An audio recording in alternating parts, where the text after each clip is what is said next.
હવે એની અંદર આપણે જે વટાણા બાફી દીધા હતા, મેશ કરી દીધા હતા, એને આપણે એડ કરી દઈશું.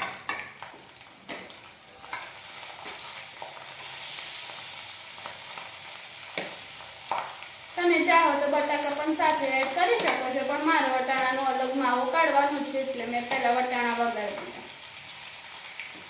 અને વઘારનો માવો છે ને તમને ઓછો ભાવશે. ઘણા લોકો કેવું કરે, કાચા વટાણા અથવા તો કાચા તુવેર લઈ અને એના મેશ કરી દીધા તો કાઢી નાખો મિક્સરની અંદર, પણ એ કાચા ના ભાવ.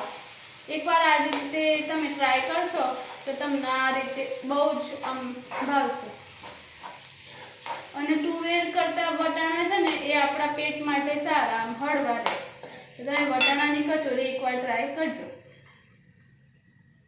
હવે એની અંદર આપણે જે મસાલો બનાવી દીધો હતો, જે મેં તમને બતાવી દીધું, એ આપણે એની અંદર પૂરેપૂરો એડ કરી દેવાનું.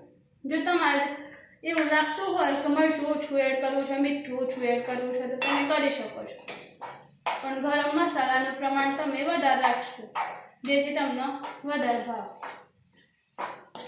આમાં હું પહેલાં વટાણાનો મસાલો બનાવું છું તો એની અંદર હું શુગર પણ એડ કરી દઈશ. મેં અહીંયા 4 ચમચી જેટલી શુગર લીધી છે, જે તમે એની અંદર એડ કરી દેજો. હવે આ લીંબુનો ટુકડો છે તે પણ એની અંદર આપણે નીચોઈ દેવાનો, જેથી બંનેનું પ્રમાણ એકદમ સરખું થઈ જાય અને ખટાશ અને ગળપણના લીધે એકદમ સારી લાગે. તો આ કચોરી બનાવશો ને તમે બજારની કચોરી પણ ભૂલી જશો.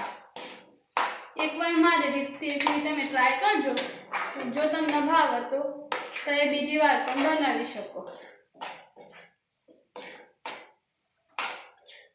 હવે આ આપણો મસાલો આમ તો રેડી જ થઈ ગયો છે, પણ એની અંદર આપણે બટાકા એડ કરવાના છે. જે લોકોને ખાલી વટાણાની ખાવી હોય ને આ રીતે બનાવી લેવાનું. આપણે બટાકા એડ કરવાના છે. તમે સાથે બટાકા એડ કરી શકો છો, પણ મારે અલગ કાઢવાનું હતું એટલે મેં નતા એડ કર્યા. હવે એની અંદર આપણે જે બટાકા બોઇલ કર્યા હતા તે અંદર નાખી દેવાના, અંદર જ મેશ થઈ જશે. બફાઈ ગયા હોય એટલે ચમચાથી ભાગી નાખો તો પણ મેશ થઈ જાય. અને એક સરખું જ માવો રાખવાનો. મસાલો ફરી એડ કરવાનો નથી. કદાચ એડ કરવાનું થાય તો લીંબુ એકલું જ થાય, બાકી બધું આપણે સરખા પ્રમાણમાં જ નાખીશું. તો સરસ રીતે આપણે આને મિક્સ કરી લેવાનું.